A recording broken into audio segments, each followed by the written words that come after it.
Olá, boa noite e bem-vindos ao programa Nossa Fé, Nossa Vida, transmitido por intermédio do canal 49 na Diocese de Fresno.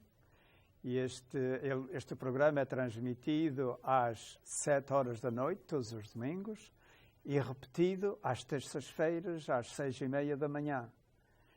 Este programa pode também ser visto na RTP, não é na RTP, é na Rádio Televisão Artesia, no sul da Califórnia, nos domingos, às 6 horas da noite.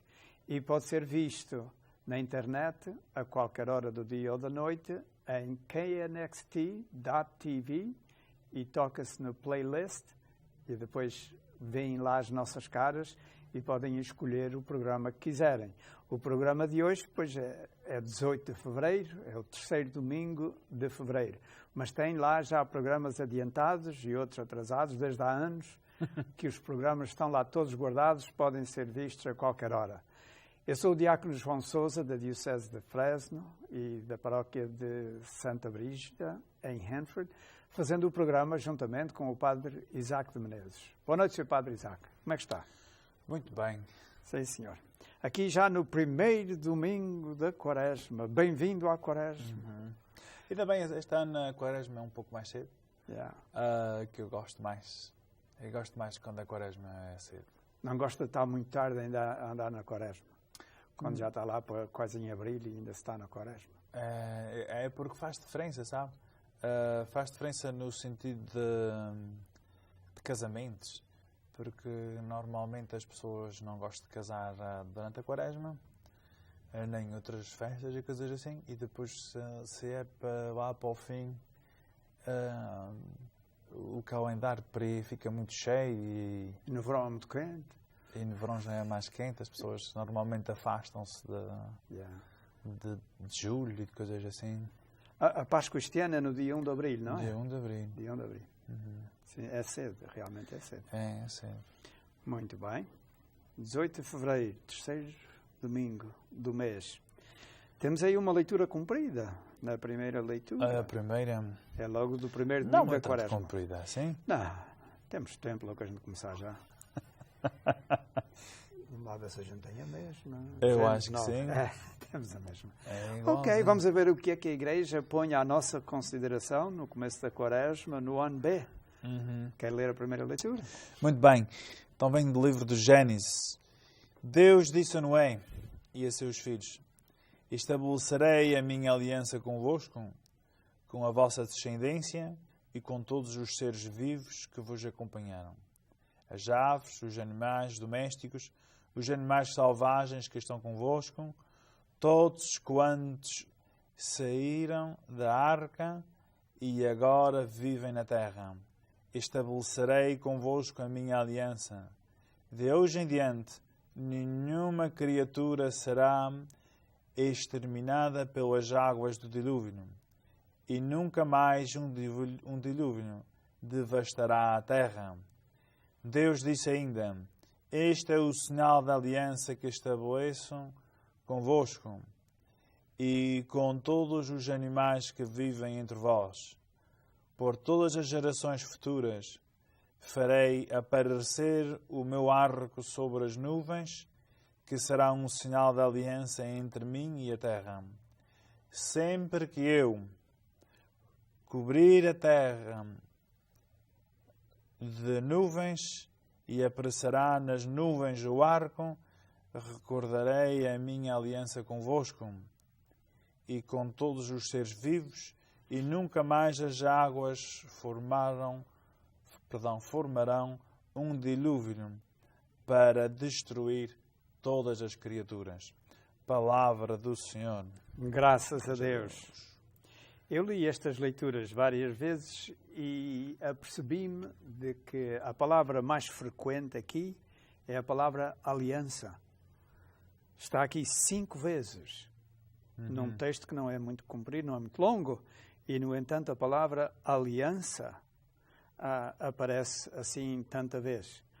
Então, na Quaresma, talvez a Igreja quer nos lembrar da aliança que Deus tem conosco e para a gente verificar como é que vai essa aliança. ao ver esta palavra aliança, fez-me lembrar esta aliança que eu uso aqui há 42 anos e meio. É uma aliança. Não é? É interessante como em português a gente não diz isto um anel. Também diz. O anel de casado também se diz. Mas, não é muito comum. Mas o que se usa mais é a aliança, não é? Isto é a aliança, quer dizer, o anel de casamento. E significa este... Não é um contrato. Ou se for um contrato, é um contrato de amor. É uma troca de compromisso de amar entre marido e mulher. E Deus aqui, só num pequeno trecho, fala na sua aliança conosco 5 vezes. Então, isso tem uma grande importância, não é? Sim. Não é um contrato. O matrimónio não é um contrato porque todos os contratos, as pessoas que contratam... Trocam dinheiro. Não. Põem a sua assinatura. Mas trocam goods, sim, não pessoas. Mas dentro da igreja, no casamento à igreja, os noivos não assinam a certidão de casamento. Não assinam nada. No civil, sim, mas isso é o civil. Porque na aliança dos noivos é a palavra, não é? Pois. E eles é que são ministros. Eles é que são os ministros do casamento, sim, não sim. é o sacerdote. E daí vem essa palavra para o matrimónio também, a aliança.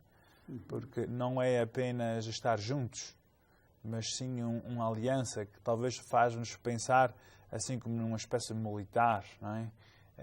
É estar unidos. Os dois estão unidos, fazem uma aliança um com o outro para serem mais fortes, os dois.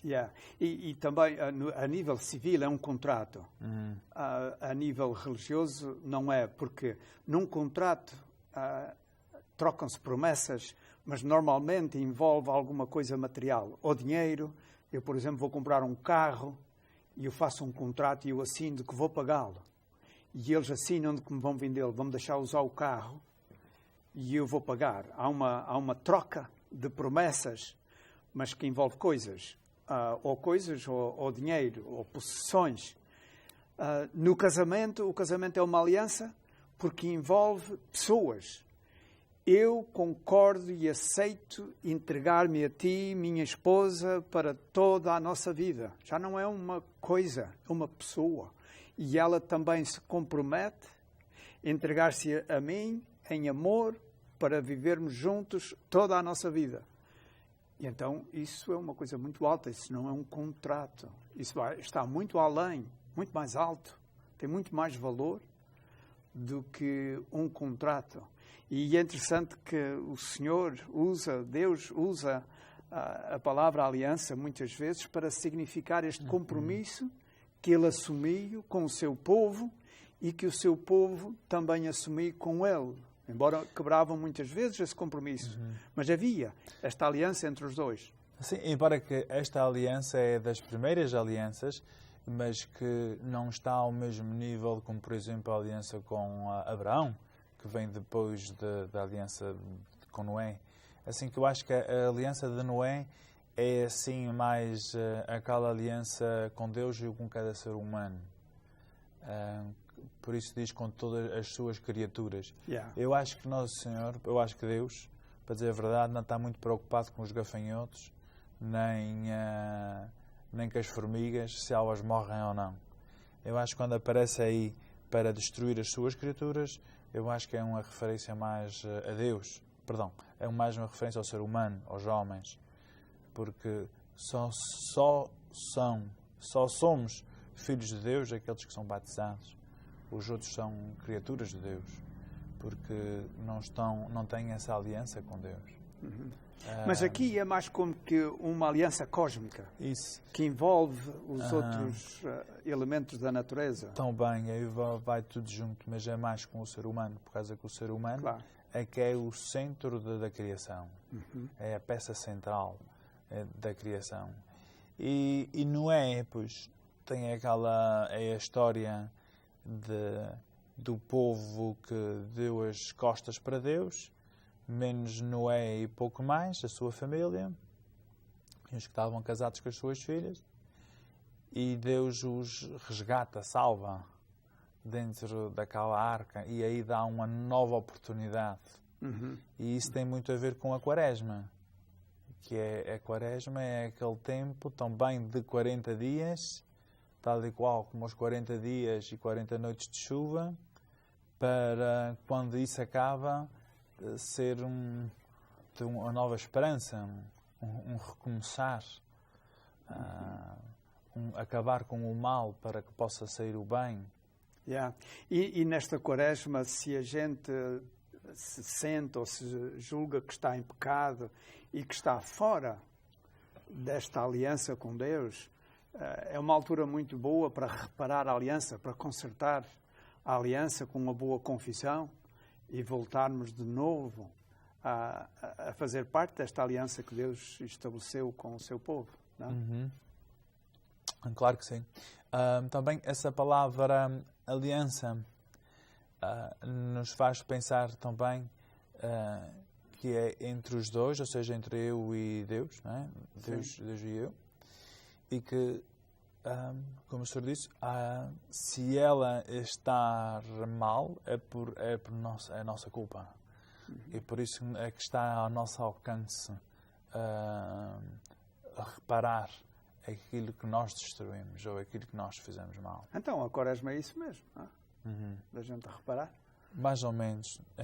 Mais ou menos. E também dentro da primeira leitura de todos esses animais e dentro dessa história, também nós vemos o batismo dessa água, que também está ligada com aquela preparação para aqueles que são batizados no sábado da Aleluia. Yeah. Bem, caros amigos, são interessantes. Estes temas da Quaresma dão muito que pensar, mas são também muito bonitos e mostram a misericórdia de Deus, sempre à procura do seu povo, sempre a resgatar, a libertar o seu povo. Bem, isto são coisas que são muito densas, têm muito material, a gente precisa agora de um minuto para remoer isto um bocadinho. Olha, vocês agora descansem, a gente volta daqui a um minuto. Até já.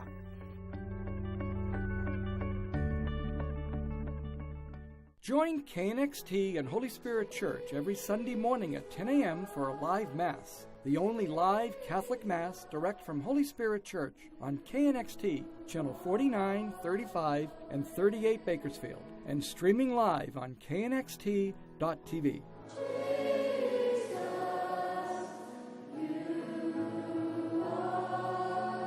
The first live Mass every Sunday at 10 a.m. on KNXT and knxt.tv. We're here before dawn. We're here at midnight. We're here when life begins, and here when it ends. We spend hours training, bonding, and earning their trust. We are their voices, their allies, and their advocates, now and in the future. This is not just our job. It's our passion. We are Fresno Chaffee Zoo.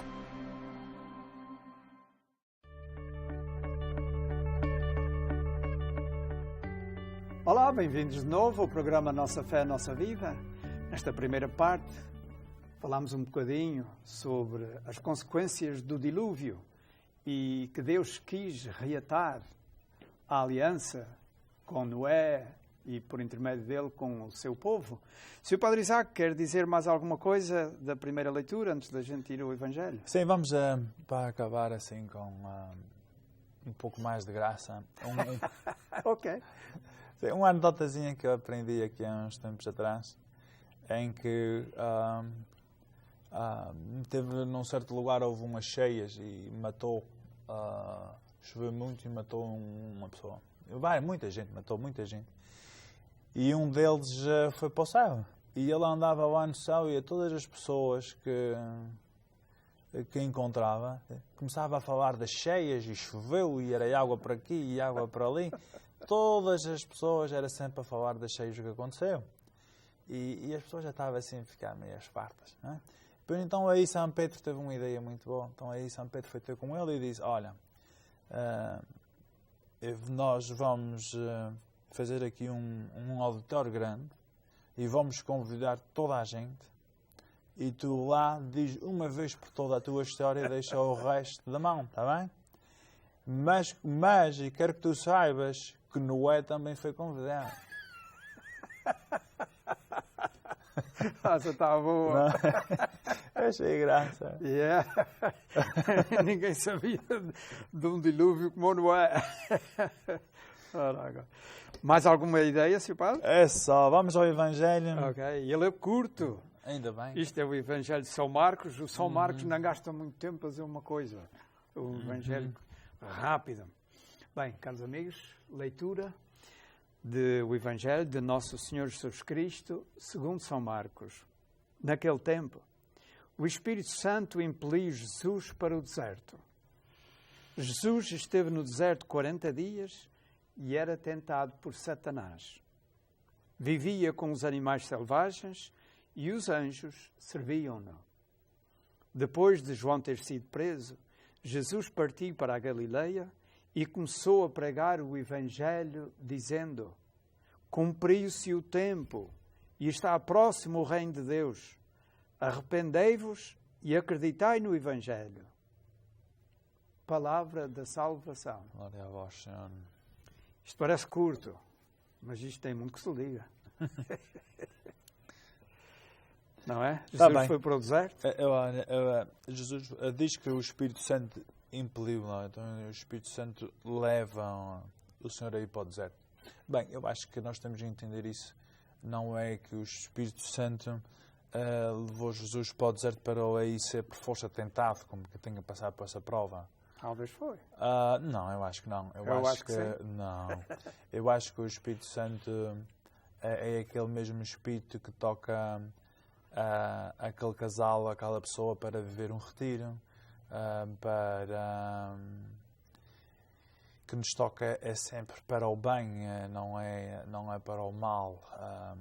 Eu acho que Nosso Senhor vai assim, vai para o deserto. Bem, se nós reparamos bem o Evangelho, o princípio do Evangelho, São Marcos começa basicamente com o batismo do Senhor e depois do batismo lá vá o Senhor. Batismo vem antes disto. É. E o Espírito Santo desceu sobre ele na altura do batismo. Sim. E o Espírito Santo impeliu para o deserto. Eu vou-lhe dizer porque é que penso que o Espírito Santo é que o impeliu para o deserto. A gente tem a história do povo de Deus no Antigo Testamento e vemos que o povo nunca foi fiel. Lá fazia as coisas como Deus queria, depois caía. Levantava-se outra vez, caía. Foi sempre a história, depois até foram para o exílio, caíram. Era sempre esta coisa. E Jesus reviveu um bocadinho a história do povo de Deus do Antigo Testamento e mostrou como é que se faz, como é que se é obediente à vontade de Deus a todo o tempo. Eu penso que ele está aqui a contradizer ou a desfazer a queda dos nossos primeiros pais no jardim. Os nossos primeiros pais foram para um jardim e não para um deserto, porque a criação foi criada num estado de graça. E, no entanto, apesar de estarem em estado de graça, eles caíram. E Deus quis levar o seu filho para o deserto para ser tentado e para mostrar como é que se vence o demónio. O Adão caiu à tentação do demónio. Jesus também foi tentado e então, de uma maneira muito mais severa do que o Adão.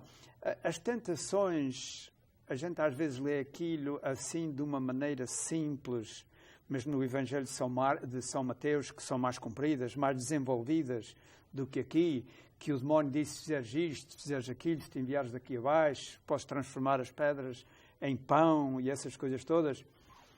Aquilo foi uma guerra satânica, naturalmente, em que o diabo viu ali a sua maior e a sua única oportunidade de levar a melhor contra Deus. E deu tudo. Isto foi uma batalha de titânicos, em que o diabo deu tudo. E Deus Pai permitiu isso para nosso bem e para a gente ver que é possível vencer a tentação pela oração. Se nós estamos com Deus e ligados a Ele pela oração constantemente, a gente vence. A gente pode vencer e vence a tentação. E eu penso, aqui diz o Espírito Santo impeliu, e eu penso que Jesus foi levado para o deserto de propósito para ser tentado e ganhar essa batalha. E aqui diz que os anjos serviam, a vida foi rough, aquilo não foi fácil ali. Deus providenciou a Jesus todas as coisas necessárias para ele poder sobreviver 40 dias no deserto. Mas não foi fácil. Mas ele venceu a tentação e isso foi importante. Quando o diabo deu tudo, e era a última oportunidade, Deus ganhou. Jesus ganhou. E é importante ter sido Jesus, até mesmo também na sua forma humana, porque ele era um ser humano, também tinha as duas naturezas, a natureza humana, e a natureza humana estar envolvida numa luta titânica contra o diabo e ganhar, isso é importante, penso eu. Está bem. Okay. Jesus tinha que ser batizado? Jesus não tinha, mas foi. Ok, então, Jesus não tinha que ser batizado, mas foi batizado. E não tinha que ser tentado, mas foi tentado. E não tinha que ser tentado, mas foi tentado. Então, ele não foi levado para o deserto para ser tentado, ou não, isto não foi para ser experimentado. A tentação de Deus, eu acho que Nosso Senhor foi tentado toda a sua vida, ou seja, todo o tempo que teve na terra, desde o nascimento até à cruz. Na cruz, o Esdras, agora esqueço o nome dele, diz... Se tu és Deus, sai daí. O Dimas. Não, Dimas era o bom, não é? Era o bom ladrão. É. O outro é que diz... não sei o nome dele. Se tu és Deus, sai da cruz. E leva a gente contigo. E se ele quisesse, podia. Yeah. O Nosso Senhor foi tentado até ao fim. E eu acho que a maior tentação de Nosso Senhor não foi no deserto. A maior tentação foi durante a paixão. Durante a paixão é que foi a maior tentação, porque a qualquer momento ele podia ter dito não. Sim, sobretudo no Horto das Oliveiras, foi tal. Então aí, da mesma maneira como Nosso Senhor não tem que ser batizado, mas é batizado para dar-nos o exemplo, porque Nosso Senhor não pede nada de nós que Ele não fez, então aí Ele também vai para o deserto para preparar-se para o seu ministério, para usar essa palavra, e dentro desse período é tentado. Mas ele é tentado aqui de uma maneira determinada por Deus, porque os diabos soltavam gritos e diziam: quem és tu? Eu sei tu quem és, tu és o Filho de Deus Altíssimo. E Jesus dizia: cala-te e sai dessa pessoa. Jesus comandava os espíritos, mas aqui o Pai do Céu deixou que ele sofresse todo o poder da tentação e não usasse o seu poder divino para se livrar. Porque quando ele estava a fazer milagres, por exemplo, e a curar pessoas, ele usava o seu poder divino, incluindo expulsar demónios e que eles se arredassem lá para fora. Aqui, Deus deixou que os demónios viessem e andassem ali à volta dele. E foi aqui, e foi sobretudo no Horto das Oliveiras, foram as duas grandes ocasiões em que Jesus experimentou toda a força do poder da tentação. Está bem. Mas ele no deserto é tentado, sim. Mas ele, quando os demónios por fora, quando fazia as curações, como no domingo passado, não é? Ele tinha o mesmo poder que tinha nesse tempo e eles aproximavam-se e eles tentavam da mesma maneira.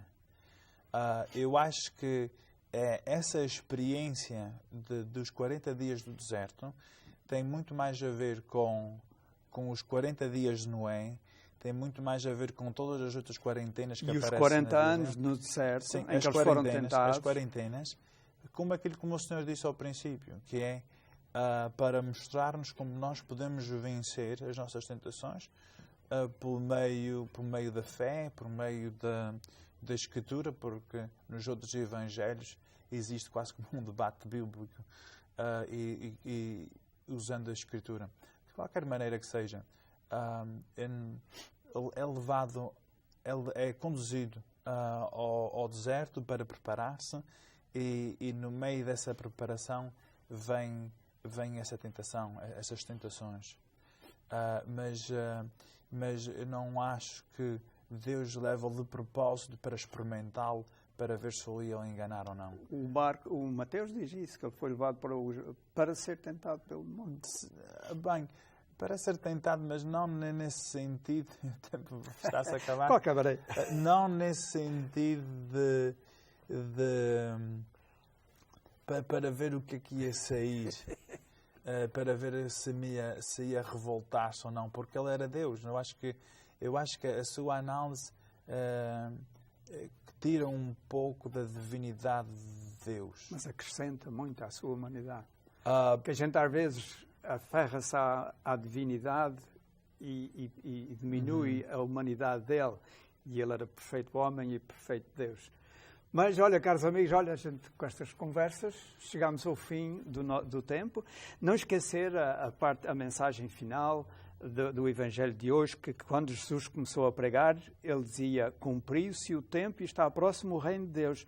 Arrependei-vos e acreditai no Evangelho. Nesta altura da Quaresma, é uma ocasião boa de a gente se concentrar nisto, arrependermos e acreditar no Evangelho, porque só Jesus é que nos pode salvar. Obrigado pela vossa atenção, boa noite e até